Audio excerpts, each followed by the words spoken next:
Hello guys, তোমরা সবাই কেমন আছো? আশা করি ভালো আছো। তো আমিও অনেক ভালো আছি। তো দেখো, আমি সকালে উঠে কিন্তু ব্লগটা শুরু করে দিয়েছি। দেখো, আমি এদিকে বিছানা গুছিয়ে নিচ্ছি, বালিশ দুটো ধারে দিয়ে দিচ্ছি, না হলে আমার মেয়ে উঠে পড়বে। তো উঠে পড়ছিল, আমি বুকে চাপড়ে দিলাম, ঘুমিয়ে গেল। তো ভাই আর বোন এসেছিল, তাই নিচে বিছানা হয়েছিল। ভাই আর আমার বর নিচে শুয়েছিল, আমি আর আমার বোন ওপরে শুয়েছিলাম, তাই বিছানা গুটিয়ে নিচ্ছি, বাসি বিছানা। আর এদিকে আমার মেয়ে খেলনা সব এদিক ওদিক ছড়িয়ে রেখেছে, সব গুছিয়ে নিচ্ছি।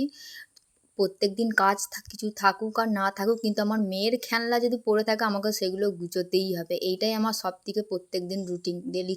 আমি বাসি বিছানা গুছিয়ে এরপর রান্নাঘরে ঢুকলাম।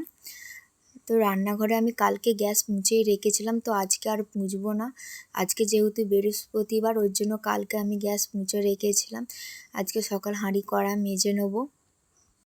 মেয়েদের একটাই ডিউটি যে তুমি ঘুম থেকে উঠে নিজের বাসি বিছানা গুছিয়ে রান্নাঘরের সমস্ত কাজ করতে হবে।